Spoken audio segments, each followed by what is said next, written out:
identify what implications or applications their findings might have.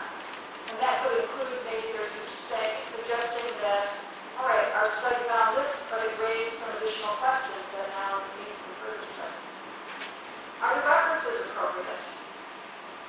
We want references to provide an evidence-based context for the study. So there should be primarily peer-reviewed journal articles that support both the rationale for the study and with which they discuss their results in the context of other people's work. And finally, how will this research affect your own discipline or your own work? And maybe it won't, but maybe it will. You would like to know whether this is going to change the way the way something is done, either in the research laboratory or in the real world. So these are the questions that we use in evaluating critically a scientific paper. And you're going to hear these questions over and over in my talk because we talk about it in terms of planning a study, and these are many of the same questions that you're going to have to answer when you're writing a manuscript about your study as well. By reading a lot of papers in your field and reading them critically, talking about them with each other, challenging each other. I don't think they did the statistics right. Do you think they did the statistics right? It's going to really help you in doing your own studies and in writing your own papers. So I strongly encourage learning to critically evaluate the work of others. The authors have already published it. They're happy because they got their paper published. They don't mind if you criticize it. So in conclusion then, a good manuscript starts with good science. If you have a well-planned study that you've been able to implement successfully, you're going to have an easy job writing a good quality paper with the guidance in writing that you get from your mentor and from others. Both of them rely on good research questions, so practice asking questions. And remember the parallels between planning a study and writing a manuscript. The components are the same, the questions that we ask are the same, and both of them benefit from peer review. We want feedback in planning a study just as we're going to get feedback in our manuscript, and in fact, we want to be prepared for the feedback that we get on the manuscript that we submit to a journal. All right, now the fun begins. All right, so that concludes my talk for tonight. Tomorrow, as I mentioned, we will talk about journals, about selecting one, indexing an impact factor, and also about authorship and how to begin writing. So thanks very much for your attention. I'm happy to take questions if you have them.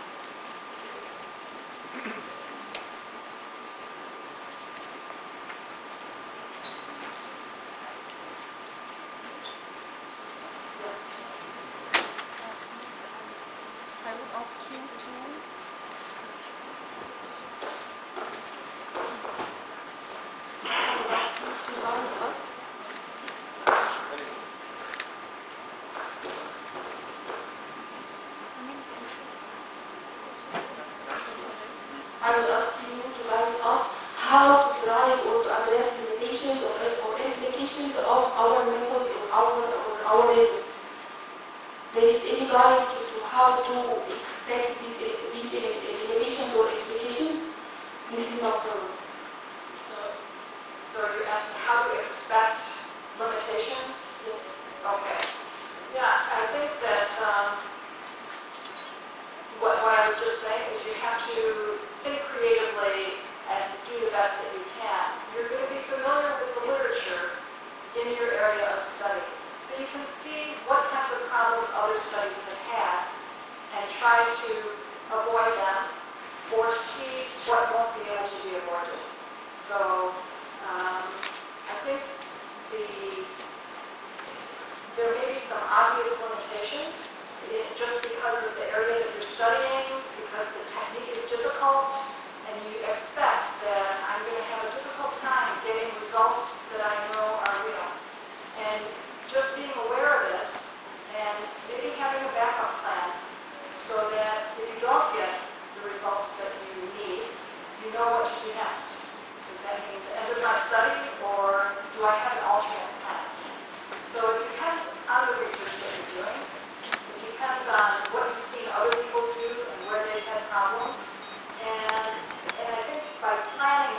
very close details of your study. It will force you to think about the things that maybe you wouldn't have thought about before.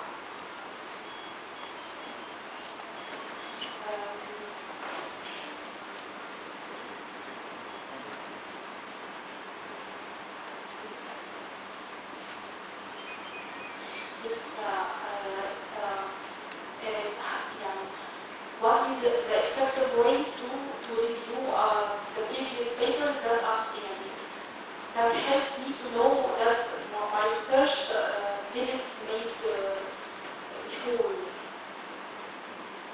So the best way to review papers is to critically evaluate them, to evaluate them in depth.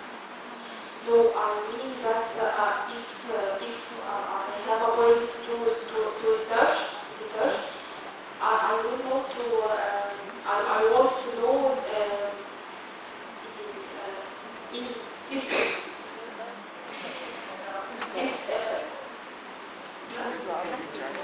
if it's new or not. Was made before? A new idea or not?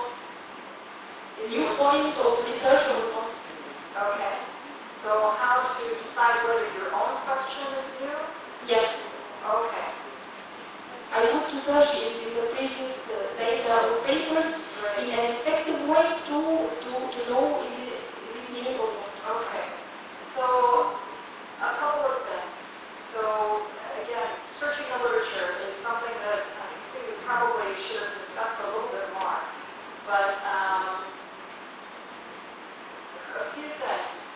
Searching journals primarily is the most important because this is where new research is published, as opposed versus textbooks.